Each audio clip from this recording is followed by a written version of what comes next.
ലോകം മൊത്തം മീഡിയകളിലൂടെയാണ്. ലോകത്തെ നിയന്ത്രിക്കുന്നതും മീഡിയകളാണ്. The media is the most powerful entity on the earth. ഭൂമിയിലെ ഏറ്റവും വലിയ ഒരു മുതൽ എന്ന് പറയുന്നത് മീഡിയകളാണ്. കാരണം ലോകത്തെ നിയന്ത്രിക്കുന്നത് മീഡിയകളാണ്. മുസ്ലിമീങ്ങളായ സംസ്കാര സമ്പന്നരായ ഒരു കൂട്ടം ആളുകളെ തീവ്രവാദികളായി മുദ്രകുത്തുന്നതിൽ ചുക്കാൻ പിടിച്ചത് മീഡിയകളാണ്. അതാ പറഞ്ഞത്, the media is the most powerful entity on the earth. ഭൂമിയിൽ ഏറ്റവും ശക്തിയുള്ള ഒരു മേഖല അല്ലെങ്കിൽ ഒരു സ്വത്താണ് മീഡിയകൾ എന്ന് പറഞ്ഞാൽ. they have the power, അവരുടെ കഴിവ് to make the innocent guilty, നിരപരാധികളായ ആളുകളെ കുറ്റവാളികളാക്കാൻ വളരെ എളുപ്പമാണ്, ഒരു റിസ്കും ഇല്ല. ഇന്ന് നമ്മൾ പറയുന്ന വാലിൽ ഏതെങ്കിലും ഒരു ഭാഗം കഷ്ണിച്ചെടുത്ത് എന്ത് ചെയ്യാം, നാളെ ഒരു ക്രിമിനലാക്കി മാറ്റി ചിത്രീകരിക്കാൻ നമ്മുടെ മീഡിയകൾക്ക് കഴിയും. മീഡിയകളുടെ പിന്നാലെയാണ് ആളുകൾ. മീഡിയകൾ നിയന്ത്രിക്കുന്നത് മിക്കവാറും ജൂതന്മാരാണ്. ഇസ്രായേലിൽ നിന്നുള്ള ജൂതന്മാർ, ഫാസിസ്റ്റ് ശക്തികൾ, ഇവരൊക്കെയാണ് നിയന്ത്രിച്ചുകൊണ്ടിരിക്കുന്നത്. അതുകൊണ്ട് തന്നെയാണ് മുസ്ലിമീങ്ങളുടെ വിഷയം വരുമ്പോ ആളിക്കത്തുകയും എന്ന മുസ്ലിമീങ്ങൾക്ക് അനുകൂലമായ വിഷയം വരുമ്പോ ആരും തൊടാതെ പോകുന്നതൊക്കെ അതുകൊണ്ടാണ്. And to make the guilty innocent, നിരപരാധികളെ കുറ്റവാളികളും കുറ്റവാളികളെ നിരപരാധികളും ഒക്കെ ആക്കുന്നത് ഈ മീഡിയകളാണ്. അല്ലാതെ ഈ നടക്കുന്ന സംഭവങ്ങളൊന്നും അതിലൊന്നും ഒരു യാഥാർത്ഥ്യവുമില്ല എന്ന് നമ്മൾ തിരിച്ചറിയണം. ഇന്ദുലേഖ ഉപയോഗിച്ചിട്ട് വെളുത്ത ആരെങ്കിലും ഉണ്ടോ നമ്മുടെ സദസ്സിൽ? ഉണ്ടോ? അല്ലെങ്കിൽ ഹെഡ് ആൻഡ് ഷോൾഡർ ഷാമ്പു ഉപയോഗിച്ചിട്ട് താരൻ പോയ ആളുകളുണ്ടോ? അല്ലെങ്കിൽ പപ്പായയുടെ സോപ്പ് ഉപയോഗിച്ച് സൗന്ദര്യം വർദ്ധിച്ച ആളുകളുണ്ടോ? അപ്പോ വലിയ ഭീമമായ തുകകൾ ചെലവഴിച്ച് അത് അഭിനയിക്കുന്ന നടന് ലക്ഷങ്ങൾ കൊടുക്കണം. അതിന്റെ സ്ക്രിപ്റ്റ്, അതിന് വേണ്ടുന്ന പദങ്ങളും അതിന്റെ മോട്ടോ ഇതൊക്കെ ഉപയോഗിക്കാൻ വേറെയും ലക്ഷങ്ങൾ. ഇനി അത് ചാനലിൽ ബ്രോഡ്കാസ്റ്റ് ചെയ്യാൻ വേറെയും ലക്ഷങ്ങൾ. കോടിക്കണക്കിന് രൂപയൊക്കെ ചെലവഴിച്ചിട്ട് നിങ്ങളുടെ സൗണ്ട് നന്നായിട്ട് കൂട്ടാൻ ഫുള്ള് കൂട്ടി, 2 മോണിറ്റർ രണ്ടും മൊത്തം കൂട്ടി വെക്കി. അപ്പോ ഇതിനു വേണ്ടി ഒരുപാട് ലക്ഷങ്ങൾ, ഇങ്ങനെ ലക്ഷങ്ങൾ ഒരുപാട് ചെലവഴിച്ചിട്ട് അവർക്ക് ഇതിലെന്ത് ലാഭം? നമ്മളെ പോലെയുള്ള വിഡ്ഢികളായ ആളുകൾ ഇതൊക്കെ വിശ്വസിച്ചിട്ട് വാങ്ങാൻ. സത്യത്തിൽ ഒന്നും ഇവിടെ നടക്കുന്നില്ല. ഇതാണ് ചാനലിൽ നിന്ന് ചെയ്തുകൊണ്ടിരിക്കുന്നത്.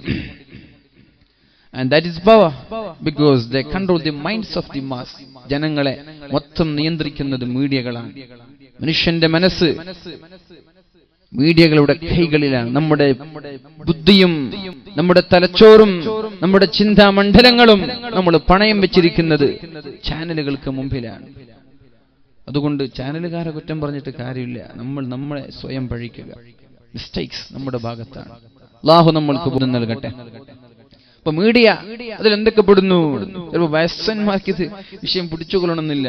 നമ്മൾക്ക് എന്ത് ഫേസ്ബുക്ക് അല്ലേ, പാസ്ബുക്ക് തന്നെ നമ്മൾക്ക് അറിയില്ല. ഇങ്ങനെ ഫേസ്ബുക്ക്, വാട്സപ്പും ഫേസ്ബുക്കും സോഷ്യൽ മീഡിയകളും ഇമെയിലും ജിമെയിലും ഒക്കെ ചർച്ച ചെയ്യപ്പെടുന്ന ഒരു കാലം. പക്ഷേ ഇതൊക്കെ വളരെ ഭംഗിയായി ഇതിന്റെ ദൂഷ്യഫലങ്ങളും ഇതിന്റെ സൈഡ് എഫക്റ്റും ഇതിന്റെ പാർശ്വഫലങ്ങളൊക്കെ അല്ലാഹുവിന്റെ ഹബീബ് സല്ലല്ലാഹു അലൈഹി വസല്ലം ഒരുപാട് വർഷം മുമ്പേ നമ്മെ അറിയിച്ചു പോയതാണ്. ഒക്കെ എല്ലാ വിഷയങ്ങളും നമ്മൾക്ക് ഹദീസുകളിലും ഖുർആനുകളിലും അടിസ്ഥാനമാക്കി നമ്മൾക്ക് മനസ്സിലാക്കാൻ പറ്റും. നമ്മൾ ആദ്യം ഈ മീഡിയകളും ഈ വിഷയങ്ങളൊക്കെ ചർച്ച ചെയ്യുമ്പോ ആദ്യം നമ്മൾ ശ്രദ്ധിക്കേണ്ട ഒരു ആയത്ത്, ഈ വിഷയത്തിന്റെ അകക്കാമ്പിതാണ്. ഈ വിഷയത്തിന്റെ രത്ന ചുരുക്കം ഇതാണ്. ഇതിൽ നിന്നാണ് ഇത് വൈഡ് സ്പ്രെഡ് ആവുന്നത്, എല്ലാ മേഖലകളിലേക്കും സ്പ്രെഡ് ആവുന്നത്. അല്ലാഹു പരിശുദ്ധ ഖുർആനിൽ പറയുന്നു, ബിസ്മില്ലാഹിർ റഹ്മാനിർ റഹീം, വബ്തഗി ഫീമാ ആതാകല്ലാഹു അദ്ദാറൽ ആഖിറ വലാ തൻസ നസീബക മിനദ് ദുനിയ വഅഹ്സിൻ കമാ അഹ്സനല്ലാഹു ഇലൈക ولا تبغ الفساد في الأرض إن الله لا يحب المفسدين. ഫേസ്ബുക്കും വാട്സപ്പും ഒക്കെ ഉപയോഗിക്കുന്ന ആളുകൾ ഈ ഒരു ആയത്ത് കാണാതെ പോവരുത്. അല്ലാഹു പരിശുദ്ധമായ ഖുർആനിൽ ഖാറൂനിനെ കുറിച്ച് പറയുന്ന രംഗമാണിത്. ബിസ്മില്ലാഹിർ റഹ്മാനിർ റഹീം. വബ്തഗി ഫീമാ ആതാകല്ലാഹു ദാറൽ ആഖിറ. അല്ലാഹു നമ്മൾക്ക് എന്ത് നൽകിയാലും അതിൽ നിന്ന് നമ്മൾ ആഗ്രഹിക്കേണ്ടത് ആഖിറത്തിലെ ജീവിതത്തിലെ വിജയമാണ്. അല്ലാഹു എന്ത് നൽകിയാലും, ലോകത്തുള്ള എല്ലാ സൗകര്യങ്ങളും സമ്പത്തും എല്ലാം അല്ലാഹു നമ്മൾക്ക് നൽകിയാൽ നമ്മൾ അതുകൊണ്ട് ലക്ഷ്യമാക്കേണ്ടത് ആഖിറത്തിൽ എങ്ങനെ വിജയിക്കാമെന്നാണ്. ഒരു മൊബൈൽ ഫോൺ നമ്മുടെ കൈകളിൽ ലഭിച്ചാൽ, ഒരു മൊബൈൽ ഫോൺ നമ്മുടെ കൈകളിലേക്ക് ലഭിച്ചാൽ, ഒരു വാഹനം നമ്മുടെ കൈകളിലേക്ക് ലഭിച്ചാൽ, ഒരു ബിസിനസ് സാമ്രാജ്യം നമ്മൾ പടുത്തുയർത്തിയാൽ, നമ്മുടെ കൈകളിലേക്ക് ലഭിക്കുന്ന എല്ലാ അനുഗ്രഹങ്ങളും, ആ അനുഗ്രഹങ്ങൾ കൊണ്ട് നമ്മൾ ആഗ്രഹിക്കേണ്ടത് എങ്ങനെ നാളെ മഹ്ശറയിൽ വിജയിക്കാമെന്നാണ്. അതാണ് അല്ലാഹു പരിശുദ്ധ ഖുർആനിൽ നമ്മെ പഠിപ്പിക്കുന്നത്. അതാണ് അല്ലാഹുവിന്റെ ഹബീബായ മുത്ത് റസൂലുള്ളാഹി സ്വല്ലല്ലാഹു അലൈഹി വസല്ലം പരിശുദ്ധ ഖുർആനിൽ നമ്മെ പഠിപ്പിക്കുന്നത്. വബ്തഗി, നിങ്ങൾ ആഗ്രഹിക്കണേ, നിങ്ങൾ കൊതിക്കണേ, ഫീമാ ആതാകല്ലാഹു ദാറൽ ആഖിറ. അല്ലാഹു നിങ്ങൾക്ക് എന്ത് നൽകിയാലും അതിൽ നിന്ന് നിങ്ങൾ കൊതിക്കേണ്ടത് അദ്ദാറൽ ആഖിറ, ആഖിറത്തിൽ എങ്ങനെ വിജയിക്കുമെന്നാണ്. ഏത് വിഷയമാണെങ്കിലും അത് തന്നെയാണ്. ഒരു ബൈക്ക് വാങ്ങി, ഇതുകൊണ്ട് ആഖിറത്തിൽ എങ്ങനെ രക്ഷപ്പെടാൻ പറ്റും? ഒരു വണ്ടി വാങ്ങി, കാറ് വാങ്ങി, ഇതുകൊണ്ട് നാളെ ആഖിറത്തിൽ എങ്ങനെ രക്ഷപ്പെടാൻ പറ്റും? അതാണ് നമ്മൾ ആലോചിക്കേണ്ടത്. അതാണല്ലോ പരിശുദ്ധ റസൂലുള്ളാഹി സ്വല്ലല്ലാഹു അലൈഹി വസല്ലം അവനെ കുറിച്ചാണല്ലോ ബുദ്ധിമാൻ എന്ന് പറഞ്ഞത്. അൽ കയ്യിസു മൻ ദാന നഫ്സഹു വഅമില ലിമാ ബഅദൽ മൗത്ത്. ബുദ്ധിമാൻ എന്ന് പറഞ്ഞാൽ മൻ ദാന നഫ്സ, സ്വന്തം ശരീരത്തെ നിയന്ത്രിക്കുന്നവനാണ് ബുദ്ധിമാൻ എന്ന് പറഞ്ഞാൽ. വഅമില ലിമാ ബഅദൽ മൗത്ത്, മരണശേഷം എങ്ങനെ രക്ഷപ്പെടാൻ പറ്റുമെന്ന് ആലോചിക്കുന്നവനാണ് ബുദ്ധിമാൻ. ഏത് വിഷയമാണെങ്കിലും ഇതുകൊണ്ട് എനിക്ക് ഖബറിൽ എങ്ങനെ രക്ഷപ്പെടാൻ പറ്റും, ഇതുകൊണ്ട് നാളെ മഹ്ശറയിൽ എങ്ങനെ വിജയിക്കാൻ പറ്റും, ഇതാരാലോചിക്കുന്നത് അവനാണ് ബുദ്ധിമാൻ. അല്ലാത്തവനോ അൽ കയ്യിസു മൻ ദാന നഫ്സഹു വഅമില ലിമാ ബഅദൽ മൗത്ത്.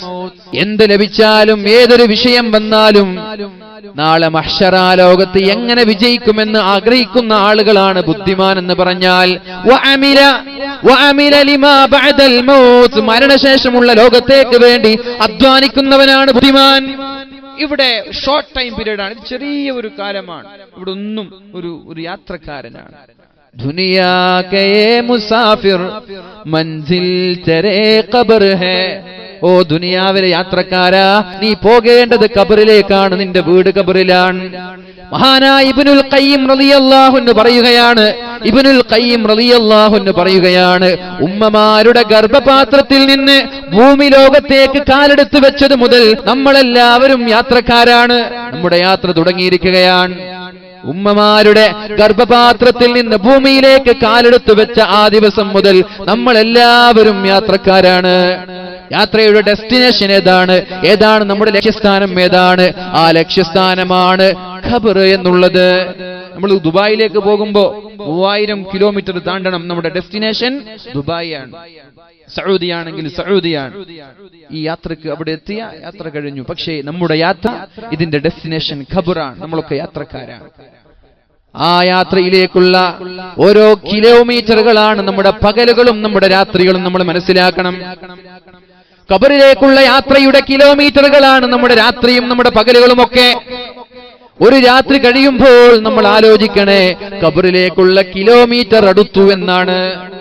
മംഗലാപുരം പോവുകയാണ് ഫ്ലൈറ്റ് പിടിക്കാൻ വേണ്ടി. അങ്ങനെ പോകുമ്പോൾ കുമ്പളയിലെത്തുമ്പോൾ നമ്മൾ ആലോചിക്കാറുണ്ടല്ലോ, മാഷാ അല്ലാഹ് കുമ്പളെത്തിയല്ലോ, ഇനി അല്പമല്ലേയുള്ളൂ. അതുപോലെയാണ് ഓരോ മനുഷ്യന്റെ ഓരോ ദിവസങ്ങളും. ഇന്ന് രാത്രി കഴിയുന്നതോടുകൂടി നമ്മൾ ആലോചിക്കേണ്ട വിഷയമാണ്, ഖബറിലേക്കുള്ള ഒരു വഴി, ഒരു ദിവസം അടുത്തുപോയല്ലോ, ഖബറിലേക്കുള്ള ഒരു കിലോമീറ്റർ അടുത്തുപോയല്ലോ എന്ന് ആലോചിക്കുകയാണ് നമ്മൾ വേണ്ടതെന്ന് മഹാനായ ഇബ്നുൽ ഖയ്യിം റളിയല്ലാഹു അൻഹു നമ്മോട് പഠിപ്പിക്കുന്നുണ്ട്. വൽ ആജിസു, വിഡ്ഢി എന്ന് പറഞ്ഞാൽ ആരാ? വിഡ്ഢി എന്ന് പറഞ്ഞാൽ ആരാ? മന്നത്ബഅ നഫ്സഹു ഹവാഹ, സ്വന്തം ശരീരം എന്താണോ പറയുന്നത് അതുപോലെ ജീവിക്കുന്നവനാണ് വിഡ്ഢി എന്ന് പറഞ്ഞാൽ. ശരീരം പറയുന്നത് കേൾക്കുന്നവൻ വിഡ്ഢിയാണ്. വതമന്നാ അലല്ലാഹിൽ അമാനി, എന്നിട്ടവൻ പ്രതീക്ഷിക്കുക അല്ലാഹു എനിക്ക് പുറത്തു തരുമെന്ന്. എന്നിട്ടവൻ കൊതിക്കുക നാളെ സ്വർഗീയ ലോകത്ത് ഞാൻ വിജയിക്കുമെന്ന്. ഇവിടെ ഒന്നും ചെയ്തിട്ടില്ല. വിലപ്പെട്ട സമയങ്ങളൊക്കെ അനാവശ്യ കാര്യങ്ങൾക്ക് വേണ്ടി ചെലവഴിച്ചു. അള്ളാഹുവിനെ കുറിച്ച് ഓർക്കാനോ അള്ളാഹുവിന് വേണ്ടി സമയം കണ്ടെത്താനോ നാളെ അക്ബറിലേക്ക് വേണ്ടി സമയം കണ്ടെത്താനോ നമ്മൾ തയ്യാറായിട്ടില്ല. അങ്ങനെയുള്ള ആളുകളാണ് വിഡ്ഢി. ആ പുഷ്പമേ അധിക തുംഗപദത്തിലെത്ര ശോഭിച്ചിരുന്നു രാജ്ഞി കണക്ക നീ. നമ്മുടെ വീടിന്റെ മലർവാടിയുള്ള മനോഹരമായ പുഷ്പമൊന്ന് തൊട്ടുനോക്കി, ആ പുഷ്പമേ എന്തോ ഒരു സൗന്ദര്യമാണ് നിനക്ക് എന്ന് പറഞ്ഞ് ആളുകളെല്ലാം കടന്നു വന്ന് ഒന്ന് മണപ്പിക്കുകയും ഒന്ന് തൊട്ടുനോക്കുകയും ഒന്ന് ചുംബിക്കുകയും ചെയ്യാറുണ്ടല്ലോ. അതുപോലെയാണ് ഒരു മനുഷ്യന്റെ ജീവിതം എന്ന് പറഞ്ഞാൽ. പക്ഷേ 2 ദിവസം കഴിഞ്ഞു അതേ മലർവാടിയിലേക്ക്, അതേ പൂന്തോട്ടത്തിലേക്ക് ഏതെങ്കിലും ഒരാൾ ആ ഒരു പുഷ്പത്തിന്റെ മണം, ആ ഒരു മണം ആസ്വദിക്കാൻ വേണ്ടി കടന്നു വന്നാൽ ആ പുഷ്പം അവിടെ ഉണ്ടാവില്ല. അത് താഴെ കരിഞ്ഞു വീണു പോയിരിക്കുകയാണ്. വീണപൂവിൽ കുമാരനാശാൻ നൽകുന്നത് വളരെ മഹത്തായ ആശയമാണ്. ആ പുഷ്പമേ അധിക തുംഗപദത്തിലെത്ര ശോഭിച്ചിരുന്നു രാജ്ഞി കണക്ക നീ. എത്ര മനോഹരമായിട്ടാണ് നീ അവിടെ പ്രശോഭിച്ചു നിന്നിരുന്നത്. എത്ര ആളുകളാണ് നിന്നെ കാണാൻ വന്നത്. എത്ര ആളുകളാണ് നിന്നെ തൊട്ട് മണത്തു നോക്കിയത്. എന്തോ ഒരു സൗന്ദര്യമായിരുന്നു. എത്ര ആളുകളാണ് നിന്റെ മുന്നിൽ നിന്ന് സെൽഫി എടുത്തത്. പക്ഷേ 2 ദിവസമാകുമ്പോഴേക്കും വാടിക്കരിഞ്ഞു നിലത്തു വീണു. പിന്നെ ആർക്കും ആ പുഷ്പത്തെ ആവശ്യമില്ലല്ലോ. ആഹ് ക്യാ യേ റിയാസേ ദഹ്ർ മേ ഹം ക്യാ ഗയാ. ഈ ദുനിയാവെന്ന പൂന്തോട്ടത്തിൽ നമ്മുടെ കഥകളും അത്ര തന്നെയാണ്. ഈ ദുനിയാവ് ഒരു പൂങ്കാവനമാണ്, ഇതൊരു പൂന്തോട്ടമാണ്. അവിടുത്തെ പുഷ്പങ്ങളാണ് നമ്മളൊക്കെ. ആ പുഷ്പം കരിഞ്ഞു പോയതുപോലെ നമ്മളും നാളെ കരിഞ്ഞു പോവേണ്ടവരാണ്. അത് ചിന്തിക്കുന്നവനാണ് ബുദ്ധിമാനെന്ന് പരിശുദ്ധ റസൂലുള്ളാഹി സല്ലല്ലാഹു അലൈഹി വസല്ലം. അതാണ് അല്ലാഹു തആല പരിശുദ്ധ ഖുർആനിൽ പറഞ്ഞത്. വബ്തഗി, നിങ്ങൾ ആഗ്രഹിക്കണേ, ഫീമാ ആതാകല്ലാഹ്, അല്ലാഹു നിങ്ങൾക്ക് എന്ത് നൽകിയാലും അതിൽ നിന്ന് നിങ്ങൾ കൊതിക്കേണ്ടത് അദ്ദാറൽ ആഖിറ, അന്തിമ വിജയമാണ്. എങ്ങനെ ഖബറിൽ രക്ഷപ്പെടാൻ പറ്റുമെന്നാണ്, എങ്ങനെ മഹ്ശറയിൽ രക്ഷപ്പെടാൻ പറ്റുമെന്നാണ്. വലാ തൻസ നസീബക മിനദ് ദുനിയാ, ദുനിയാവിൽ അല്ലാഹു നമ്മൾക്ക് നൽകിയ അനുഗ്രഹങ്ങളെ ഒരു കാരണവശാലും മറന്നുപോവല്ല, മറക്കാൻ പാടില്ല. ഒരു iPhone 6 വാങ്ങി, അൽഹംദുലില്ലാഹ്. അതുവേണ്ടി അള്ളാഹുവിന് വേണ്ടി നന്മ ചെയ്യാൻ ഉപയോഗിക്കണം. ഒരു വണ്ടി വാങ്ങി, ഒരു കാറ് വാങ്ങി, ഒരു ബൈക്ക് വാങ്ങി, സിനിമ കാണാൻ വേണ്ടിയല്ല ആ ബൈക്ക് നമ്മൾ ഉപയോഗിക്കേണ്ടത്. ഏതെങ്കിലും കലാലയങ്ങളിൽ നിന്ന് വൈകുന്നേരങ്ങളിൽ നിന്ന് നമ്മുടെ പെൺകുട്ടികൾ വീട്ടിലേക്ക് വരുമ്പോ അവരുടെ വായ നോക്കാൻ പോവാനല്ല നമ്മുടെ ബൈക്കുകളും നമ്മുടെ വാഹനങ്ങളും ഉപയോഗിക്കേണ്ടത്. ഇങ്ങനെയുള്ള ഇൽമിന്റെ സദസ്സുകൾ ഉണ്ടാകുമ്പോ, പള്ളിയിൽ ജമാഅത്ത് നടക്കുമ്പോ, കുടുംബ ബന്ധം പുലർത്താൻ വേണ്ടി, ഇതിനു വേണ്ടിയാണ് നമ്മളൊക്കെ നമ്മുടെ വാഹനങ്ങൾ ഉപയോഗിക്കേണ്ടത്. അല്ലാഹു നമ്മൾക്ക് നൽകിയ അനുഗ്രഹങ്ങളെ ഒരു കാരണവശാലും മറന്നുപോവല്ല. വണ്ടി വാങ്ങാൻ കഴിയാത്ത 100 കണക്കിന് ആളുകളില്ലേ? എത്ര ആളുകളാണ് ബസ്സിൽ പോകുന്നത്? ബൈക്ക് വാങ്ങാൻ കഴിയാത്ത ആളുകളില്ലേ? അവർക്കും അവരുടെ മനസ്സിൽ പൂതിയുണ്ട്, എനിക്കൊരു ബൈക്ക് വാങ്ങണം, എനിക്കൊരു കാർ വാങ്ങണം, എനിക്കൊരു വാഹനം വാങ്ങണം. പക്ഷേ അല്ലാഹു ആ ഒരു അനുഗ്രഹം അയാൾക്ക് കൊടുക്കാതെ നമ്മൾക്ക് നൽകിയത് നമ്മോടുള്ള സ്നേഹം കൊണ്ടല്ല. ആദ്യമായി മനസ്സിലാക്കേണ്ടത് ഇന്നല്ലാഹ യുഅതിൽ ഇൽമ ഇന്നല്ലാഹ യുഅതിൽ മാല ലിമൻ അഹബ്ബ വലിമൻ ലം യുഹിബ്ബ്. അല്ലാഹു ഒരാൾക്ക് സമ്പത്ത് നൽകുന്നത് കണ്ടാൽ അയാളോട് സ്നേഹമുള്ളത് കൊണ്ട് നൽകിയതാണെന്ന് തെറ്റിദ്ധരിക്കല്ല. അല്ലാഹു മുതൽ നൽകുന്നത് കാണുമ്പോ അല്ലാഹുവിന് അയാളോട് ഇഷ്ടമാണെന്ന് തെറ്റിദ്ധരിക്കണ്ട. ഇന്നല്ലാഹ, നിശ്ചയമായിട്ടും അല്ലാഹു തആല യുഅതിൽ മാല, സമ്പത്ത് നൽകും. ആർക്കൊക്കെ? ലിമൻ അഹബ്ബ വലിമൻ ലം യുഹിബ്ബ്. അല്ലാഹുവിന് ഇഷ്ടമില്ലാത്ത ആളുകൾക്കും അല്ലാഹുവിന് ഇഷ്ടമുള്ള ആളുകൾക്കും അല്ലാഹു സമ്പത്ത് നൽകും. അല്ലേ? നമ്മുടെ നാടിന്റെ മുതലാളിമാരെ നോക്കിയേ, ലോകത്തിലെ ഏറ്റവും അറിയപ്പെട്ട മുതലാളിമാര്, ഏറ്റവും വലിയ സമ്പന്നരായ ആളുകൾ, അവർക്ക് മുസ്ലിമീങ്ങളാണോ? ഇന്ന് വരെ അള്ളാഹുവിനൊരു സുജൂദ് പോലും ചെയ്യാത്ത ആളുകൾക്കല്ലേ അള്ളാഹു ഒരുപാട് മുതൽ നൽകിയത്. അതുകൊണ്ട് മുതൽ കാണുമ്പോ അള്ളാഹു അയാൾ അനുഗ്രഹിച്ചു എന്ന് തോന്നണ്ട, വണ്ടിയുടെ വലുപ്പം കാണുമ്പോ. അതുപോലെ നമ്മുടെ ബൈക്കുകളോ, ഒരാളുടെ സാമ്പത്തിക അഭിവൃദ്ധി കണ്ടിട്ട് ഒരാളും തെറ്റിദ്ധരിക്കല്ല. അള്ളാഹു അയാൾക്ക് സാമ്പത്തിക ശേഷി നൽകിയത് അള്ളാഹുവിന് ഇഷ്ടമുള്ളത് കൊണ്ടാണെന്ന്. അങ്ങനെയല്ല, അള്ളാഹു രണ്ടു പേർക്കും സമ്പത്ത് നൽകും. പക്ഷേ അള്ളാഹു ദീന് നൽകുന്നത് ലിമൻ അഹബ്ബ, അവൻ ഇഷ്ടപ്പെട്ട ആളുകൾക്ക് മാത്രമേ അള്ളാഹു ദീന് നൽകുകയുള്ളൂ. ദീനിയായി ജീവിക്കാൻ ഒരാൾക്ക് സാധിക്കുന്നുണ്ടോ? അയാൾ അള്ളാഹു ഇഷ്ടമാണ്. അള്ളാഹു ഒരാളെ ദീനിയായിട്ടൊരാളെ കാണുന്നുണ്ടോ? അയാൾ അള്ളാഹുവിന് ഇഷ്ടമാണ്. ഒരാൾ ഇൽമ പഠിക്കാൻ വേണ്ടി ഒരു വഴിയിലേക്ക് പ്രവേശിച്ചാൽ അയാൾക്ക് സ്വർഗ്ഗത്തിലേക്കുള്ള വഴി അള്ളാഹു എളുപ്പമാക്കുമെന്ന് പരിശുദ്ധ റസൂലുള്ളാഹി സ്വല്ലല്ലാഹു അലൈഹി വസല്ലം. അള്ളാഹുവിന് ഒരാളെ ഇഷ്ടമായാൽ അയാൾ അള്ളാഹു ആലിമീങ്ങളാക്കുമെന്ന് മുഹമ്മദുർ റസൂലുള്ളാഹി സ്വല്ലല്ലാഹു അലൈഹി വസല്ലം. അള്ളാഹുവിന് ഇഷ്ടമുള്ള ആളുകളെ അള്ളാഹു ആലിമീങ്ങളാക്കും, അള്ളാഹു ഫുഖഹാക്കളാക്കും എന്ന് പരിശുദ്ധ റസൂലുള്ളാഹ്. അതുകൊണ്ട് സമ്പത്ത്, വീടിന്റെ വലുപ്പം, ഇതൊന്നും കണ്ടിട്ട് ഒരാൾ അളക്കണ്ട. അതല്ല, ഇഷ്ടമുള്ള ആൾക്കും കൊടുക്കും, ഇഷ്ടമില്ലാത്ത ആളുകൾക്കും കൊടുക്കും. പക്ഷെ ദീനിയായി ജീവിക്കാൻ നമ്മൾക്ക് അവസരമുണ്ടോ? വലിയ ഭാഗ്യവാന്മാരാണ്. അള്ളാഹു നമ്മൾക്കത് നിലനിർത്തിരുമാറാവട്ടെ. അല്ലാഹു തആല പറയുകയാണ്, വലാ തൻസ നസീബക മിനദ് ദുനിയാ. അല്ലാഹുവാണ് ഇതൊക്കെ നൽകുന്നത്, നമ്മൾ ഉണ്ടാക്കിയതല്ല. അങ്ങനെ തോന്നുന്നുണ്ടോ ഇതൊക്കെ നമ്മൾ ഉണ്ടാക്കിയതാണെന്ന്? അല്ല. അല്ലാഹു പറയാണ്, വആഫിഖൂ മിമ്മാ റസഖ്നാകും മിൻ ഖബ്ൽ അൻ യഅതിയ അഹദകുമുൽ മൗത്ത് فيقول رب لولا أخرتني إلى أجل قريب فأتصدق وأكن من الصالحين. എൻ്റെ എല്ലാ സഹോദര സഹോദരിമാരോടും പറയാനുള്ളത്, വഅൻഫിഖൂ മിമ്മാ റസഖ്നാകും. അല്ലാഹു നമ്മൾക്ക് നൽകിയ ഏതൊരു കാര്യമാണെങ്കിലും അല്ലാഹു നൽകിയതാണ്, നമ്മൾ ഉണ്ടാക്കിയതല്ല. അപ്പൊ ഞാൻ രാവിലെ മുതൽ വൈകുന്നേരം വരെ ഷോപ്പിലിരിക്കുന്നതോ ശരിയാ? നീ ഷോപ്പിലിരുന്നത് കൊണ്ട് കച്ചവടം ഉണ്ടാവോ? ഇല്ല, അത് അല്ലാഹു തരണം. അപ്പൊ ഞാൻ ഗൾഫിലേക്ക് യാത്ര പോകുന്നതോ, നീ ഗൾഫിലേക്ക് പോയത് കൊണ്ട് പൈസ ഉണ്ടാവോ? എത്ര ആളുകൾ ഷോപ്പിലിരിക്കുന്നുണ്ട്, എന്നിട്ട് ഒരു മാസം കൊണ്ട് ഷോപ്പ് പൂട്ടുന്നുണ്ട്. എത്ര ആളുകൾ ഗൾഫിൽ പോയി ഒരു ജോലിയില്ലാതെ തിരിച്ചു വരുന്നുണ്ട്. ഇതൊക്കെ റബ്ബിന്റെ നിയന്ത്രണത്തിലാണ്.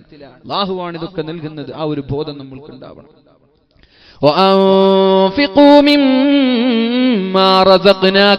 ഞാൻ നിങ്ങൾക്ക്, അതാണ് അല്ലാഹു ഉപയോഗിച്ച പദം, ഞാൻ നിങ്ങൾക്ക് നൽകി, നിങ്ങൾ ഉണ്ടാക്കിയതല്ല. കാറൂൻ പറഞ്ഞു ഞാൻ ഉണ്ടാക്കിയതാണ്, അതുകൊണ്ട് കാറൂനെ അല്ലാഹു ജീവനോടെ വിഴുങ്ങിക്കളഞ്ഞു. നമ്മൾ പറഞ്ഞ നമ്മളെയും വിഴുങ്ങും. ഞാൻ നിങ്ങൾക്ക് നൽകിയ സമ്പത്തിൽ നിന്ന് നിങ്ങൾ ചെലവഴിക്കണേ എന്ന് അല്ലാഹു പറയുന്നുണ്ട്. ഇതൊക്കെ അല്ലാഹു തന്നതാണ്. അല്ലാഹു നൽകിയ ഔദാര്യങ്ങളെ, അല്ലാഹു നൽകിയ അനുഗ്രഹങ്ങളെ ഒരു കാരണവശാലും മറന്നുപോവല്ല. എന്നിട്ടാണ് അല്ലാഹു പറയുന്നത്, കേൾക്കണേ, അല്ലാഹു പറയുന്ന വാക്കുകൾക്ക് കാതോർക്കണേ. വഅഹ്സിൻ, ഇവിടെയാണ് നമ്മൾ അടിവരയിടേണ്ടത്. വഅഹ്സിൻ കമാ അഹ്സനല്ലാഹ്. അല്ലാഹു നമ്മൾക്ക് നന്ദി ചെയ്തതുപോലെ, അല്ലാഹു നമ്മൾക്ക് നന്മ ചെയ്തതുപോലെ അല്ലാഹുവിന് തിരിച്ചും നന്മ ചെയ്യണേ. നമുക്ക് നാമേ പണിനതു നാഗം, സ്വർഗവും അതുപോലെ. നമ്മൾക്ക് നരകവും നമ്മൾക്ക് സ്വർഗവും ഉണ്ടാക്കുന്നത് നമ്മളാണ്. നമ്മൾ നരകത്തിൽ പോയാൽ ഉത്തരവാദി നമ്മൾ തന്നെയാണ്. നമ്മൾ സ്വർഗത്തിൽ പോയാൽ അതിന്റെ ഉത്തരവാദി നമ്മൾ തന്നെയാണ്, അല്ലാഹു അല്ല. وما ظلمناهم ولكن كانوا أنفسهم يظلمون. ഞാൻ ഒരാളെയും ആക്രമിച്ചിട്ടില്ല, ഒരാളെയും ഞാൻ ശിക്ഷിച്ചിട്ടില്ല. ശിക്ഷ അവരെ ചോദിച്ചു വാങ്ങിയതാണ്. അവർക്ക് ചിന്തിക്കാനും ആലോചിക്കാനും നന്മ ചെയ്യാനും ഞാൻ ഭൂമിയിൽ അവസരം നൽകിയിട്ട് ബോധമില്ലാതെ നടന്നതുകൊണ്ട് അവർ തന്നെ നരകത്തെ ചോദിച്ചു വാങ്ങിയതല്ലേ. അവലം നുഅമ്മിരുകും മാ യതദക്കറു ഫീഹി മാ തദക്കർ. അല്ലാഹു നാളെ മഹ്ശറ വൻസഭയിൽ ചോദിക്കുന്നുണ്ട്, നിങ്ങൾക്ക് ഞാൻ ആയുസ് തന്നിട്ടില്ലേ? അവലം നുഅമ്മിരുകും, നിങ്ങൾക്ക് ഞാൻ ആയുസ് തന്നിട്ടില്ലേ? എന്തിനുള്ള ആയുസ്?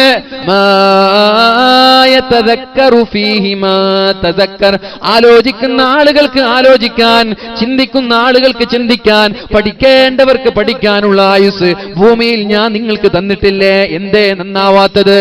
എന്തേ നിങ്ങൾ നന്നാവാത്തത്?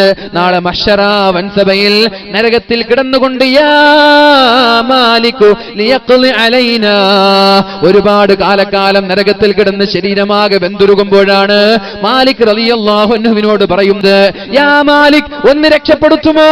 ഒന്ന് രക്ഷപ്പെടുത്തുമോ? കുടിക്കാൻ വെള്ളം തരുമോ?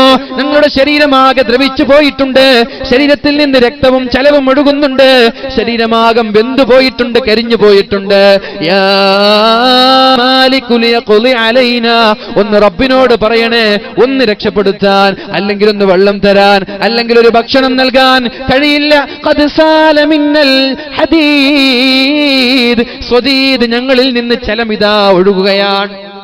ഖദ് നളിജ മിന്നൽ ജുലൂദ്, ഞങ്ങളുടെ തൊലിയാകെ പഴുത്തു പോയിരിക്കുകയാണ്, തൊലിയാകെ പഴുത്തു പോയിരിക്കുകയാണ്, ഞങ്ങളിൽ നിന്ന് ചീഞ്ചലം ഒഴുകുന്നുണ്ട്, ദാഹിച്ചിരിക്കാൻ വയ്യ.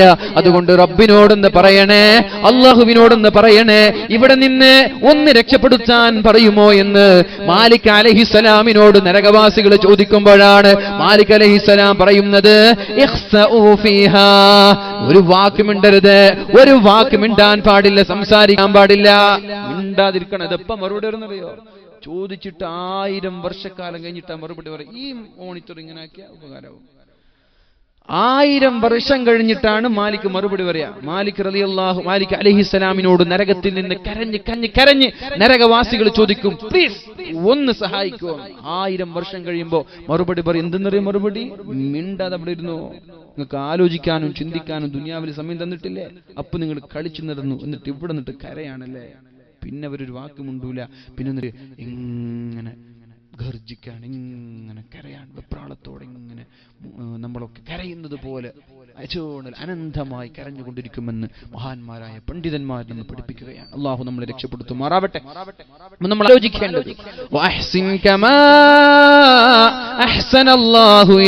അള്ളാഹു നമ്മൾക്ക് നന്മ നൽകിയതുപോലെ, അള്ളാഹു നമ്മൾക്ക് സൗകര്യം നൽകിയതുപോലെ അള്ളാഹുവിന് നിങ്ങളും നന്മ ചെയ്യണേ. ആദ്യം നമ്മൾ മനസ്സിലാക്കേണ്ടത്, നമ്മുടെ മൊബൈൽ ഫോൺ, നമ്മുടെ സോഷ്യൽ മീഡിയകൾ, അത് നമ്മുടെ സ്വർഗമാണ്, അത് തന്നെ നമ്മുടെ നരകവുമാണ്. അത് നമ്മൾ ആദ്യം മനസ്സിലാക്കുക. നമ്മുടെ മാതാപിതാക്കൾ നമ്മുടെ നരകമാണ്, നമ്മുടെ സ്വർഗമാണ്. അതെങ്ങനെയാണ് മാതാപിതാക്കൾ നരകവും സ്വർഗവുമാകുന്നത്? മാതാപിതാക്കളുടെ തൃപ്തിയില്ലാതെ ഒരാൾ ലോകത്തോട് വിട പറഞ്ഞു പോയാൽ മാതാപിതാക്കൾ കാരണം നമ്മൾ നരകത്തിലേക്കാ പോവുക. മാതാപിതാക്കൾ അവർക്കിഷ്ടമില്ലാതെ തൃപ്തിയില്ലാതെ ഒരു മകൻ മരിച്ചുപോയി എങ്കിൽ നരകത്തിലേക്ക്, ഡയറക്റ്റ് നരകത്തിലേക്ക്.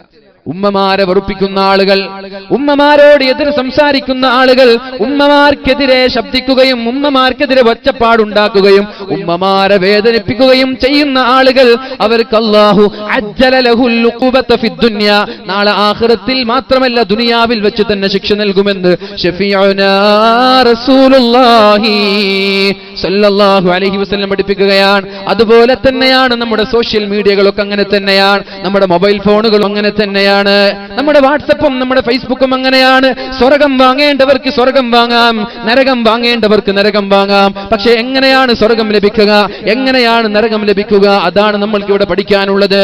വാട്സപ്പ് കൊണ്ട് എങ്ങനെ സ്വർഗം ലഭിക്കും, വാട്സപ്പ് കൊണ്ട് എങ്ങനെ നരകം ലഭിക്കും എന്നതാണ്. ഫേസ്ബുക്ക് കൊണ്ട് ഒരാൾക്ക് എങ്ങനെ സ്വർഗം കരസ്ഥമാക്കാം, ഫേസ്ബുക്ക് കൊണ്ട് തന്നെ ഒരാൾക്ക് എങ്ങനെ നരകം കരസ്ഥമാക്കാം, ആ ഒരു വിഷയമാണ് നമ്മൾക്ക് ഇവിടെ ചർച്ച ചെയ്യാനുള്ളത്. നമ്മുടെ വീട്ടിലുണ്ടല്ലോ TV എന്ന് പറയുന്നത്, നമ്മുടെ വീട്ടിലുള്ള ടെലിവിഷൻ, അതുകൊണ്ട് നാളെ അള്ളാഹുവിന്റെ സ്വർഗീയ ലോകത്തേക്ക് എങ്ങനെ നമ്മൾക്ക് കടന്നു പോകാൻ പറ്റുമെന്നും എങ്ങനെയാണ് നരകത്തിലേക്ക് പോകുന്നതെന്നും ആലോചിക്കാനാണ് നമ്മുടെ ഈ സദസ്സുകൾ. എന്റെ പ്രിയമുള്ള സഹോദരങ്ങളെ, വളരെ വളരെ ശ്രദ്ധയോടെ ആദർക്കണേ. അള്ളാഹു തൗഫീഖ് നൽകുമാറാവട്ടെ. അള്ളാഹു തആല പറയുകയാണ്, വഅഹ്സിൻ കമാ അഹ്സനല്ലാഹു ഇലൈക്, അള്ളാഹു നന്മ ചെയ്തതുപോലെ ഒരു മൊബൈൽ ഫോൺ വാങ്ങാനും ഒരു വണ്ടി വാങ്ങാനും ഒരു TV വാങ്ങാനും നിങ്ങൾക്ക് അള്ളാഹു കഴിവ് നൽകിയതുപോലെ തിരിച്ച് അള്ളാഹുവിന് നന്ദി ചെയ്യണേ, അള്ളാഹുവിനും നന്മ ചെയ്യണേ എന്ന് അള്ളാഹു പഠിപ്പിക്കുന്നുണ്ട് പരിശുദ്ധ ഖുർആനിൽ. അങ്ങോട്ട് നന്മ ചെയ്യുക, ഇങ്ങോട്ട് നന്മ ചെയ്തതിന് പകരമായി. അല്ലാഹു തൗഫീഖ് ചെയ്യട്ടെ, അല്ലാഹു തൗഫീഖ് ചെയ്യട്ടെ. മഹാനായ റസൂലുള്ളാഹി സല്ലല്ലാഹു അലൈഹി വസല്ലമ തങ്ങൾ അപകടം പിടിച്ച ഒരു വിഷയം നമ്മോട് പഠിപ്പിക്കുന്നുണ്ട്. ആലോചിക്കണേ. ഇവിടെ കൂടിയിരിക്കുന്ന ഉമ്മമാരോട്, ഉപ്പമാരോട്, രക്ഷിതാക്കളോട്, ചെറുപ്പക്കാരോട്, പ്രത്യേകിച്ച് കാസർഗോട്ടിലെ എല്ലാ ആളുകളോടും പറയാനുള്ളത്, എനിക്ക് പലപ്പോഴും തോന്നാറുണ്ട്, കാസർഗോട്ടിലുള്ള ആളുകൾക്ക് അല്പം റിയാ കൂടുതലുണ്ടോ എന്ന്. നോട്ടീസിൽ പേര് വന്നില്ലേ? ആരാണ് നോട്ടീസ് ഉണ്ടാക്കിയത്? അവർക്ക് വിളിച്ച് തെറി പറ. എന്റെ പേര് നോട്ടീസിൽ കൊടുത്തില്ലല്ലോ. എത്ര തവണയാണ് വലിയ വലിയ ആലിമീങ്ങൾ വരെ ഇങ്ങനെ ചെയ്യുമ്പോ വേദന തോന്നുകയാണ്. സ്വാഗതം പറയുമ്പോ എന്റെ പേരൊന്ന് വിട്ടുപോയാൽ പിറ്റേ ദിവസം ഉസ്താദിനോട് തെറി പറയാ, ഉസ്താദിനോട് ദേഷ്യപ്പെടുക, ഉസ്താദിനെ പുറത്താക്കുക, ഉസ്താദിനെ പിരിച്ചുവിടുക. എന്ത് സംസ്കാരമാണിത്? എന്ത് സംസ്കാരമാണിത്? അല്ലാഹുവിന്റെ ഹബീബ് സല്ലല്ലാഹു അലൈഹി വസല്ലം നന്മ പോലും രഹസ്യമായി ചെയ്യണമെന്ന് പഠിപ്പിച്ച പരിശുദ്ധ റസൂലുള്ളാഹി സല്ലല്ലാഹു അലൈഹി വസല്ലമ തങ്ങളുടെ അനുയായികളായ നമ്മൾ ആളുകൾക്ക് മുമ്പിൽ ഷൈൻ ചെയ്യാൻ വേണ്ടിയിട്ടാണോ നന്മ ചെയ്യുന്നത്? ഒരു സമ്പത്ത് നൽകിയാൽ, ഒരു സംഭാവന നൽകിയാൽ നോട്ടീസിൽ പേര് വേണം. ഒരു പ്രോഗ്രാം കഴിഞ്ഞാൽ ഇപ്പൊ പിലാങ്കട്ടയിൽ നടക്കുന്ന മഹാനായ സഈദ് ഉസ്താദിന്റെ ആണ്ട് നേർച്ചയോടനുബന്ധിച്ച് നടക്കുന്ന ഇങ്ങനൊരു പ്രൗഢമായ പരിപാടി ഇവിടെ അസ്തമിക്കുമ്പോ നാളെ ഉത്തരദേശത്തിൽ കൊടുക്കുമ്പോ നാട്ടുകാരൊക്കെ ഉത്തരദേശം വായിക്കും, എന്റെ പേരില്ലല്ലോ. ഉടനെ തന്നെ ആരാണ് നൽകിയത് അയാൾക്ക് വിളിക്കുക, എന്തേ എന്റെ പേര് കൊടുക്കാത്തത്? എത്ര സംഭവങ്ങളുണ്ടെന്നറിയോ? എന്ത് മോശത്തരാണത്! ഇങ്ങനെയുള്ള ആളുകൾ സ്വർഗത്തിന്റെ വക്കിലെത്തൂല. അണുമണി തൂക്കം. റിയാ എന്ന് പറഞ്ഞാൽ ശിർക്കാണ്. റിയാ എന്ന് പറഞ്ഞ ശിർക്കാണ്. ആളുകൾക്ക് കാണാനും ആളുകളുടെ മുമ്പിൽ ഷൈൻ ചെയ്യാനും വേണ്ടി പ്രവർത്തിക്കുന്ന ആളുകൾ അവർ ശിർക്ക് ചെയ്തതിന് തുല്യമാണെന്ന് മഹാന്മാരായ പണ്ഡിതന്മാർ നമ്മോട് പഠിപ്പിക്കുന്നുണ്ട്. അശ്ശിർക്കുൽ ഖഫി എന്നാണ് റിയാഇനെ വിളിച്ചത്. ശിർക്കിന്റെ മൂർത്തിഭാവം അല്ലാഹു അല്ലാതെ മറ്റൊരാളെ ആരാധിക്കുക. ശിർക്കിന്റെ ചെറിയ ഭാവം ആളുകൾ കാണാൻ വേണ്ടി നന്മ ചെയ്യാം. സ്റ്റേജിലിരിക്കുക, നോട്ടീസിൽ പേര് വരണമെന്ന് കൊതിക്കുക, വന്നില്ലെങ്കിൽ അതിന്റെ പേരിൽ പ്രശ്നമുണ്ടാക്കുക. എത്രയെത്ര സ്ഥാപനങ്ങളുണ്ടങ്ങനെ, എത്രയെത്ര സ്ഥാപനങ്ങളുണ്ടങ്ങനെ. കമ്മിറ്റി ഭാരവാഹികളായ ആളുകളുടെ പേരെങ്ങാനും നോട്ടീസിലോ ഉത്തരദേശത്തിലോ കാരവല്ലോ വന്നില്ലെങ്കിൽ അതിന്റെ പേരിൽ പ്രശ്നമുണ്ടാക്കുന്ന ആലിമീങ്ങളെ അറിയാം, അതിന്റെ പേരിൽ പ്രശ്നമുണ്ടാക്കുന്ന കമ്മിറ്റി ഭാരവാഹികളെ അറിയാം. എന്തോ ഒരു മോശപ്പെട്ട പ്രവർത്തനങ്ങളാണത്. ഫോട്ടോ വരാനാണോ നമ്മൾ അധ്വാനിക്കുന്നത്? പേര് വരാനാണോ നമ്മൾ അധ്വാനിക്കുന്നത്? നാളെ അല്ലാഹുവിന്റെ കോടതിയിലേക്ക്, മഹ്ശറാവൻ സഭയിലേക്ക് നമ്മളൊക്കെ ചെല്ലുമ്പോ അല്ലാഹു നാളെ ആദ്യമായി വിചാരണ നടത്തുന്ന മൂന്നാളുകളുണ്ട്. മഹാനായ റസൂലുള്ളാഹി സല്ലല്ലാഹു അലൈഹി വസല്ലമ തങ്ങൾ നമ്മോട് പറഞ്ഞുവല്ലോ, ലാ തസൂലു ഖദമ ഇബ്ന ആദം, ഓ ആദമിന്റെ പുത്ര, ഓ മനുഷ്യന്മാരെ, നിന്റെ കാൽപാദങ്ങൾ അനക്കാൻ ഞാൻ അനുവദിക്കൂല, നിന്റെ കാൽപാദങ്ങൾ അനക്കാൻ ഞാൻ അനുവദിക്കൂല. ഹത്താ യുസ്അല അൻ അർബഇ ഖിസാൽ, 5 കാര്യത്തിന് കൃത്യമായ സ്പഷ്ടമായ മറുപടിയില്ലാതെ നിങ്ങളുടെ കാൽപാദങ്ങൾ നിങ്ങൾക്ക് അനക്കാൻ പറ്റുമെന്ന് കരുതേണ്ട. ഒരിക്കലും നിങ്ങൾ അങ്ങനെ വിചാരിക്കരുത്. എന്താണ് ചോദിക്കുന്നത്? അൻ ഇൽമിഹി, നിങ്ങൾ പഠിച്ച ഇൽമുകൾ നിങ്ങൾ എന്ത് ചെയ്തു എന്ന് ചോദിച്ചാൽ നിങ്ങൾ എന്താ വിചാരിച്ചത്? ഇൽമു എന്ന് പറഞ്ഞാൽ മദ്രസയിൽ പോയി പഠിക്കുന്ന ഇൽമു മാത്രമാണെന്ന് കരുതിയോ? ദർസിൽ പോയി പഠിക്കുന്ന ഇൽമു മാത്രമാണെന്ന് കരുതിയോ? ഏതെങ്കിലും മതസ്ഥാപനങ്ങളിൽ പോയി പഠിക്കുന്ന ആ ഇൽമു മാത്രമാണെന്ന് കരുതിയോ? അല്ല. ഇൽമു എന്ന് പറഞ്ഞാൽ വാലിന്റെ സദസ്സിൽ നിന്ന് നമ്മൾ പഠിക്കുന്നത് ഇൽമാണ്. ഇവിടെ നിന്ന് നമ്മൾ പഠിച്ചുകൊണ്ട് നമ്മുടെ വീട്ടിലേക്ക് മടങ്ങിപ്പോയി പഠിച്ച ഒരു കാര്യം മറ്റൊരാൾക്ക് പറഞ്ഞു കൊടുത്തില്ലെങ്കിൽ എന്താണ് ആ ഇൽമു കൊണ്ട് നമ്മൾക്ക് നേട്ടമുള്ളത്? സോഷ്യൽ മീഡിയയിലൂടെ വാലിന്റെ ഓഡിയോകൾ ഷെയർ ചെയ്തില്ലെങ്കിൽ, ഫേസ്ബുക്കിലൂടെ ഇതിന്റെ സന്ദേശം നമ്മൾ കൈമാറിയില്ലെങ്കിൽ പിന്നെ എന്താണ് നമ്മൾ ഇൽമു പഠിച്ചത് കൊണ്ടുള്ള ഉപകാരം? അല്ലാഹുവിന്റെ ഹബീബായ മുത്ത് റസൂലുള്ളാഹി സല്ലല്ലാഹു അലൈഹി വസല്ലമ തങ്ങൾ പറഞ്ഞല്ലോ, ഇന്ന മിമ്മാ യൽഹഖുൽ മുഅ്മിന മിൻ അമലിഹി വഹസനാതിഹി മിൻ ബഅദി മൗതിഹി.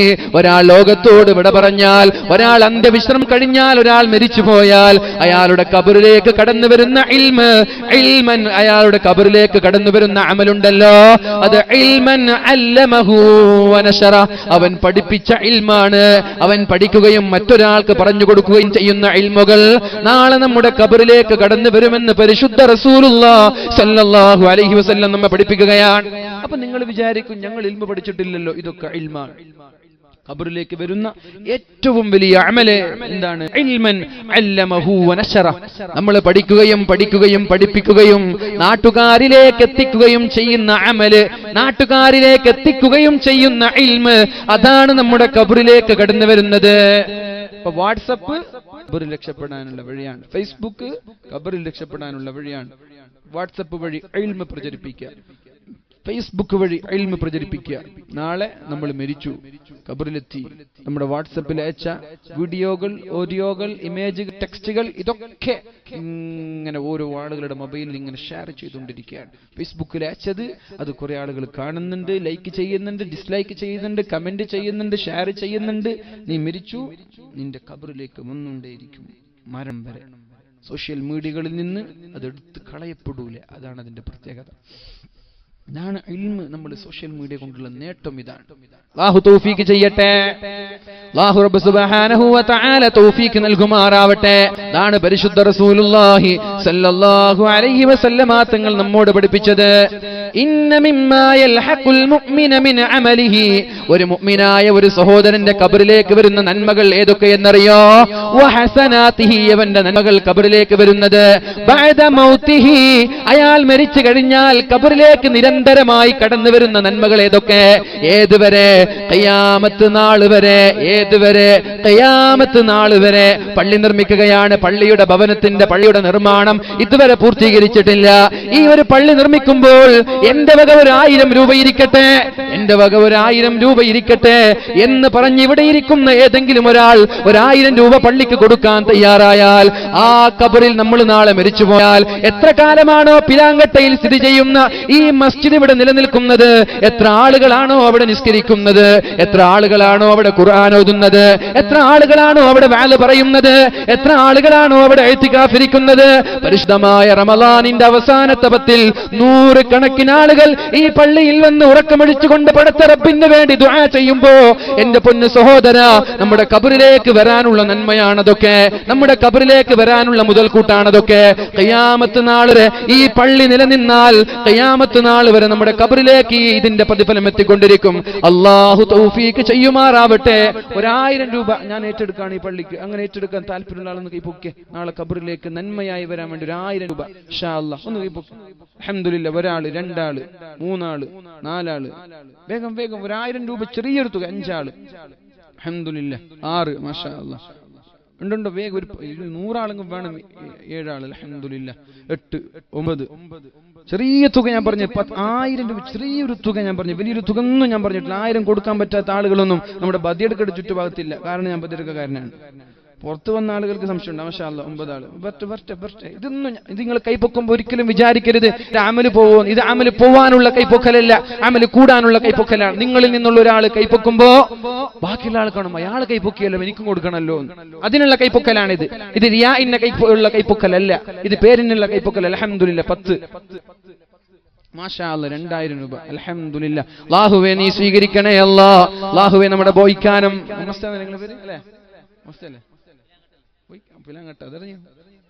പ്രസിഡന്റും ബോയിക്കാനും നിങ്ങൾ വിളിക്കല് ലാങ്കട്ട 2000 രൂപ. അൽഹംദുലില്ലാഹ്. അല്ലാഹുവേ നീ സ്വീകരിക്കണേ അല്ലാഹ്. അല്ലാഹുവേ നീ സ്വീകരിക്കണേ അല്ലാഹ്. ഇദ്ദേഹത്തിന്റെ കുടുംബത്തിൽ നിന്ന് മരിച്ചുപോയ ആളുകളുടെ ഖബറിടത്തിലേക്ക് നീ എത്തിച്ചു കൊടുക്കണേ അല്ലാഹ്. എന്റെ പ്രിയമുള്ള സഹോദരങ്ങളോട് പറയാനുള്ളത്, ഈ പള്ളി നിലനിൽക്കുന്ന കാലത്തോളം ഇവിടെ വന്ന് നിസ്കരിക്കുന്ന ഓരോ ആളുകളുടെ നന്മ നമ്മുടെ ബഹുമാനപ്പെട്ട ഉമ്മയുടെ ഖബറിലേക്ക് വന്നുകൊണ്ടേയിരിക്കും. അല്ലാഹു സ്വീകരിക്കുമാറാവട്ടെ.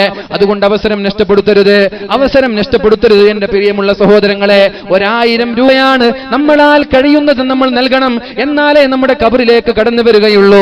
അല്ലാഹുവിന്റെ ഹബീബായ മുഹമ്മദുർ റസൂലുള്ളാഹി സ്വല്ലല്ലാഹു അലൈഹി വസല്ലമ തങ്ങൾ ഈ ഹദീസിന്റെ ബാക്കിയായി പറയുന്നുണ്ട്, ഔ മസ്ജിദൻ ബനാ. ഇത് എന്റെ വകയായി പറയുന്ന വിഷയങ്ങളല്ല. എന്റെ ശബ്ദം ശ്രവിക്കുന്ന സഹോദരങ്ങളോട് എനിക്ക് പറയാനുള്ളത്, നിങ്ങൾക്ക് പ്രതിഫലം ലഭിക്കണമെന്ന താല്പര്യത്തോടെയാണ് ഈ ഒരു വിഷയം ഞാൻ ഇവിടെ ഏറ്റെടുത്തത്.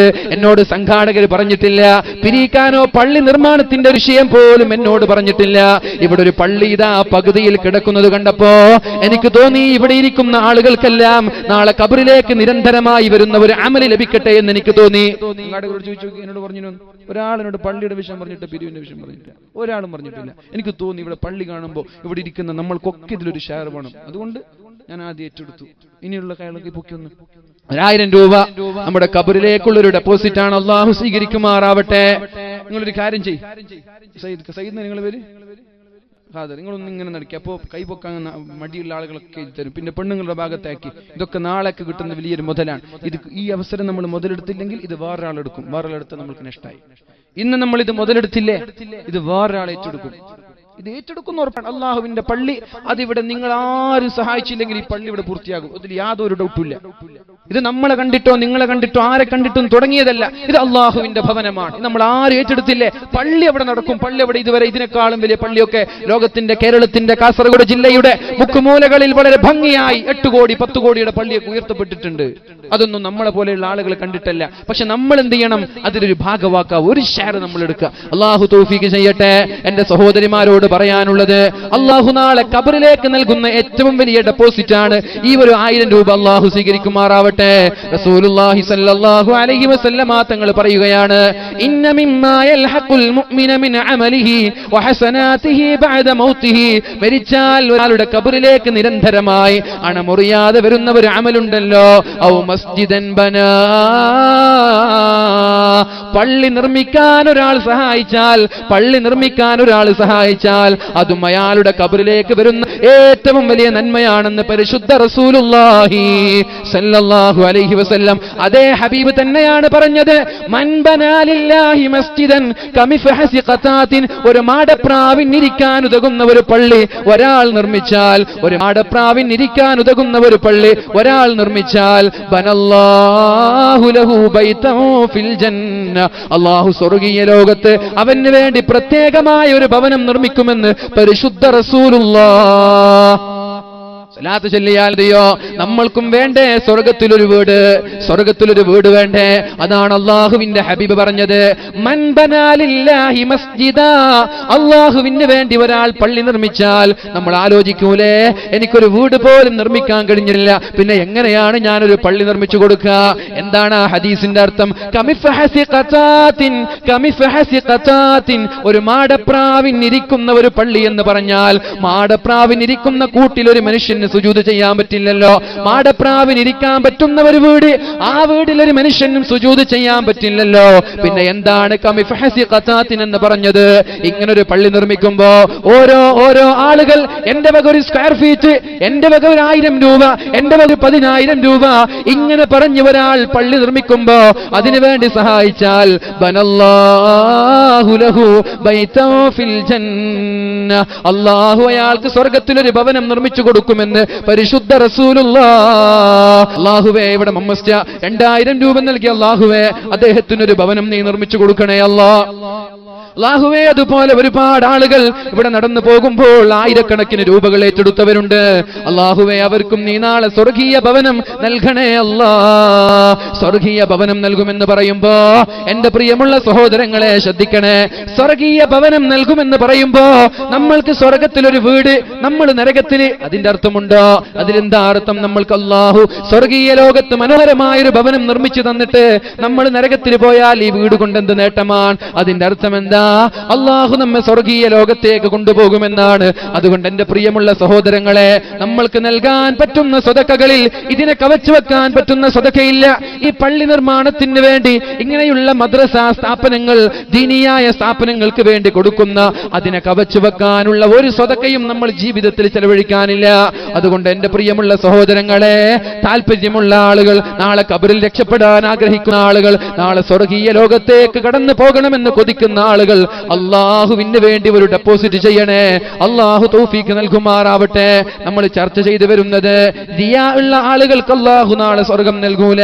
ദിയാ ഉള്ള ആളുകളുണ്ടല്ലോ, ദിയാ ഉള്ള ലോകമാന്യമുള്ള ആളുകൾ, കാണാൻ വേണ്ടി പ്രവർത്തിക്കുന്ന ആളുകൾ, അള്ളാഹു അവരെ സ്വീകരിക്കുകയില്ല. നോട്ടീസിൽ പേര് വരണമെന്ന് കൊതിക്കുന്ന ആളുകൾ, ഫോട്ടോ വരണമെന്ന് കൊതിക്കുന്ന ആളുകൾ, പത്രങ്ങളിൽ ഫോട്ടോ കൊടുക്കാത്തതിന്റെ പേരിൽ എന്തോ ഒരു നാണക്കേടാണത്. എനിക്ക് ഇവരെക്കാളും നാണം തോന്നുന്നത് പത്രക്കാരോടാണ്. ഒരു ന്യൂസ് വായിച്ചാല് 50 പേര്, ഒരു ന്യൂസ്, ഇപ്പൊ നമ്മുടെ ഈ പരിപാടി സമാപിച്ചു എന്ന് പറഞ്ഞ് നാളെ പേര് കൊടുക്കാം, അതിന്റെ 50 പേര്. എത്ര സ്പൈസ് വേണം 50 പേര് കൊടുക്കാൻ? ഒരു ഇത്ര സ്പൈസ് വേണം. ആ സ്പൈസിൽ നല്ല വാർത്ത കൊടുത്തൂടെ? എന്ത് നേട്ടമാണ് ഈ പേര് കൊടുത്തത് കൊണ്ട് പത്രക്കാർ പിന്നെ പേടിച്ച് കൊടുക്കൂ. എന്തേ കൊടുത്തില്ലേ? ഞാൻ അനുഭവം പറയാം. ഉത്തരദേശം എന്ന പത്രം നാളെ ഇങ്ങനെ ഒരു ന്യൂസ് കൊടുത്തില്ലേ, ഉത്തരദേശത്തിന്റെ ചീഫ് എഡിറ്റർക്ക് വിളിക്കും, എന്തെന്റെ പേര് കൊടുക്കാത്തത്. ഇത് നടന്നിട്ടുണ്ട്, കാസർഗോഡ് ജില്ലയിൽ നടന്നിട്ടുണ്ട്. അതുകൊണ്ടാണ് ഞാൻ പറയുന്നത്, വെറുതെ പറയല്ല. ആദ്യം വിളിക്കുക സ്ഥാപനത്തിനാണ്. ആരാണ് വാർത്ത കൊടുത്തത്? എന്റെ പേര് കൊടുക്കാത്തത്? ഞാൻ കൊടുത്തിട്ടുണ്ടല്ലോ, ഞാൻ ഉത്തരദേശത്തിന്റെ ഓഫീസിൽ ഏൽപ്പിച്ചിട്ടുണ്ട്. പിന്നെ ഫോൺ വിളി ഉത്തരദേശത്തിന്റെ ചീഫ് എഡിറ്റർക്കാണ്, എന്റെ പേര് കൊടുക്കാത്തത്. ഇങ്ങനെ എത്ര ആളുകൾ. എന്തിനാണ് ഈ പ്രവർത്തനങ്ങൾ? നിങ്ങൾ ഒരു കാര്യം ചെയ്യണേ, ഈ ബോക്സ് മുമ്പിൽ വെക്കാൻ പറ്റുമോ? എനിക്ക് ഈ മോണിറ്റർ നല്ല ശബ്ദമാണ്, എങ്കിലും പ്രസംഗിക്കാൻ പറ്റുമോ? ഇത് മുമ്പിൽ വെച്ചാൽ മതി. തിരിച്ചിട്ട് മാക്സിമം ശബ്ദം മൊത്തം കൂട്ടിക്കോ മോണിറ്റർ. അവിടെ ഉള്ളത് നമുക്ക് കേൾക്കില്ല. 2 ബോക്സ് ഉണ്ട്, നിങ്ങൾക്ക് കേൾക്കാനുള്ള. നിങ്ങൾക്ക് ഇപ്പൊ ഇങ്ങനെ കേട്ടാലും വിഷയം അറിഞ്ഞാൽ മതി. പക്ഷെ നമുക്കിത് കേട്ടാലേ ഒരു തൃപ്തിയാവുള്ളൂ. നല്ല സൗണ്ട് ഇടണേ, മൊത്തം ഇട്ടു സൗണ്ട്. അതുകൊണ്ട് റസൂലുള്ളാഹി സ്വല്ലല്ലാഹു അലൈഹി വസല്ലമ തങ്ങൾ നമ്മോട് പറയാണ്, ഇന്ന അവ്വലന്നാസി യുഖ്ലാ അലൈഹി യൗമൽ ഖിയാമ. ഇത് കേൾക്കണേ, ചെവി തുറന്ന് കേൾക്കണേ. വെറുതെ ഇവിടെ ഇരുന്നിട്ട് കാര്യമില്ല. വെറുതെ ഒരു രസത്തിന് വേണ്ടിയോ ഒരു ആവേശത്തിന് വേണ്ടിയോ വാല് കേട്ടിട്ടൊരു കാര്യവുമില്ല. ആ വാല് കൊണ്ടൊരു നേട്ടവുമില്ല. ആ വാല് ദുനിയാവിലും ഉപകരിക്കില്ല, ആഖിറത്തിലും നാളെ ഉപകരിക്കില്ല. അല്ലാഹുവിന്റെ ഹബീബായ മുഹമ്മദുർ റസൂലുള്ളാഹി സ്വല്ലല്ലാഹു അലൈഹി വസല്ലമ തങ്ങൾ പറയുന്നത്, ഇന്ന അവ്വലന്നാസി യുഖ്ലാ അലൈഹി യൗമൽ ഖിയാമ. ആദ്യമായി നാളെ മഹ്ശറാ ലോകത്ത് വിചാരണ ചെയ്യപ്പെടുമ്പോൾ ഞാൻ പറഞ്ഞുവല്ലോ, ലാ തസൂലു ഖദമ ഇബ്നു ആദം. ഒരാളുടെയും കാൽപാദങ്ങൾ അനക്കാൻ പറ്റൂല. ഹത്താ യുസ്അല അൻ അർബഇ ഖിസാൽ. 4 കാര്യങ്ങൾ ചോദിക്കുന്നത് വരെ. ഏതൊക്കെയാണ് ആ 4 കാര്യങ്ങൾ? അൻ ഉംരിഹി ഫീമാ അഫ്നാ. അവന്റെ ആയുസ്സിനെ കുറിച്ച് അല്ലാഹു ചോദിക്കും, നമ്മുടെ സമയത്തെ കുറിച്ച്. എന്റെ ശബ്ദം ശവിക്കുന്ന ചെറുപ്പക്കാരിലെ നാളെ മഹ്ശറാ വൻസഭയിലെത്തിയാൽ, നാളെ നമ്മൾ സ്വർഗത്തിലെത്തിയാൽ, സ്വർഗത്തിൽ ഒരാൾക്കും ഖേദമില്ല, സ്വർഗത്തിൽ ഒരാൾക്കും ദുഃഖമില്ല, സ്വർഗത്തിൽ ഒരാൾക്കും വിഷമമില്ല. പക്ഷേ സ്വർഗക്കാര് പോലും വിഷമിക്കുന്ന ഒരു വിഷയമുണ്ട്, സ്വർഗക്കാര് പോലും ദുഃഖിക്കുന്ന ഒരു വിഷയമുണ്ട്. എന്താണ് ആ വിഷയമെന്നറിയോ? സ്വർഗക്കാര് പോലും വിഷമിക്കുന്ന ഒരു വിഷയമുണ്ട്. അതെന്താണെന്നറിയോ? ദുനിയാവിൽ വെറുതെ ചെലവഴിച്ച ഒരു സെക്കൻഡിനെ കുറിച്ച് സ്വർഗക്കാർക്ക് പോലും ദുഃഖമുണ്ടാകുമെന്ന് മഹാന്മാരായ പണ്ഡിതന്മാര് പഠിപ്പിക്കുന്നുണ്ട്. സ്വർഗക്കാരാണ് ഖേദിക്കുന്നത്. എന്തേ? ഒരു ലാ ഇലാഹ ഇല്ലല്ലാഹ് ഒന്ന് അധികം ചൊല്ലിയിരുന്നുവെങ്കിൽ നാളെ സ്വർഗത്തിൽ ഒരു തട്ടുകൂടി ലഭിക്കുമായിരുന്നല്ലോ. ഒരു സ്വലാത്ത് അധികം ചൊല്ലിയിരുന്നെങ്കിൽ സ്വർഗത്തിന്റെ ഒരു ദറജ കൂടി അധികം ലഭിക്കുമായിരുന്നു, സ്വർഗത്തിൽ ഒരു സ്ഥാനം കൂടി കൂടുതൽ ലഭിക്കുമായിരുന്നല്ലോ. ഇങ്ങനെ കൊതിച്ചിട്ട് വെറുതെയാണ് വാട്സപ്പിൽ സമയം കളഞ്ഞത്, വെറുതെയാണ് ഫോട്ടോഷോപ്പിൽ തന്റെ ഫോട്ടോകൾ അലങ്കരിക്കാൻ വേണ്ടി, അതിനുവേണ്ടി ലൈക്കിന് ദാഹിക്കുന്ന ചെറുപ്പക്കാർ, കമന്റിന് ദാഹിക്കുന്ന ചെറുപ്പക്കാർ, ഫേസ്ബുക്കിലേക്ക് ഒരു ഫോട്ടോ അപ്ലോഡ് ചെയ്യുക, എന്നിട്ട് ചങ്ങാതിമാരുടെ ഇൻബോക്സിലേക്ക് ഒരു മെസ്സേജ് അയക്കുക, ഞാനൊരു ഫോട്ടോ അപ്ലോഡ് ചെയ്തിട്ടുണ്ട്, ആ ഫോട്ടോക്ക് ലൈക്ക് തരണേ എന്ന് പറഞ്ഞിട്ട് ലൈക്കിന് ദാഹിക്കുന്ന ചെറുപ്പക്കാരാ. ഈ ലൈക്കുകൾ നാളെ ഖബറിലേക്ക് കടന്നു വരൂല, ഈ കമന്റുകൾ നാളെ സ്വർഗത്തിലേക്ക് കടന്നു വരൂല. ഈ ലൈക്കിന്റെ പേരിലാണ്, ഈ കമന്റിന്റെ പേരിലാണ്, ഈ ഫോട്ടോയുടെ പേരിലാണ് നാളെ സ്വർഗത്തിൽ കേൾക്കുന്നത്. അല്ലാഹുവേ, ആ ഫോട്ടോ എഡിറ്റ് ചെയ്യുന്ന സമയത്ത് ഒരു ദിക്റെങ്ങാനും ഞാൻ കൂടുതൽ ചെയ്തിരുന്നുവെങ്കിൽ ഈ സ്വർഗത്തിൽ എനിക്ക് ഉന്നതമായ തട്ടിലെത്താൻ പറ്റുമായിരുന്നല്ലോ. ഇങ്ങനെ കൊതിച്ചു പോകുന്ന ഒരു സമയമുണ്ട്. പക്ഷേ ആ സമയത്ത് കൊതിച്ചിട്ട് കാര്യമുണ്ടാവൂല. അവിടെ നിന്ന് അമല് ചെയ്യാൻ പറ്റൂല. മരണം വരെ മാത്രമേ അമൽ ചെയ്യാൻ പറ്റുകയുള്ളൂ. നമ്മുടെ ആയുസ്സിനെ കുറിച്ച് അല്ലാഹു ചോദിക്കുമത്രേ, എങ്ങനെയൊക്കെയാണ് നിന്റെ ആയുസ് നീ ചെലവഴിച്ചത്? അപ്പൊ പറയണം, ഞാൻ മൊബൈൽ ഫോൺ ഉപയോഗിച്ചിട്ടുണ്ട്, പക്ഷേ മൊബൈൽ ഫോണിൽ ഞാൻ ഫേസ്ബുക്ക് ഉപയോഗിച്ചിട്ടുണ്ട്, പക്ഷേ അത് നന്മ ഷെയർ ചെയ്യാൻ വേണ്ടിയിട്ടാണ് ഞാൻ ഉപയോഗിച്ചത്. ഒരു വാല് കാണുമ്പോൾ അതിനൊരു ലൈക്ക്, അത് ഉടനെ ഷെയർ. നിങ്ങളുടെ ഷെയർ, നിങ്ങളുടെ ഫേസ്ബുക്കിന്റെ ഫ്രണ്ട് ലിസ്റ്റിലുള്ള 1000കണക്കിന് 2000കണക്കിന് സുഹൃത്തുക്കൾ അതൊന്ന് വായിച്ച അതിന്റെ പ്രതിഫലം നിങ്ങൾക്ക്, അതൊന്ന് കേട്ട നിങ്ങൾക്ക് അതിന്റെ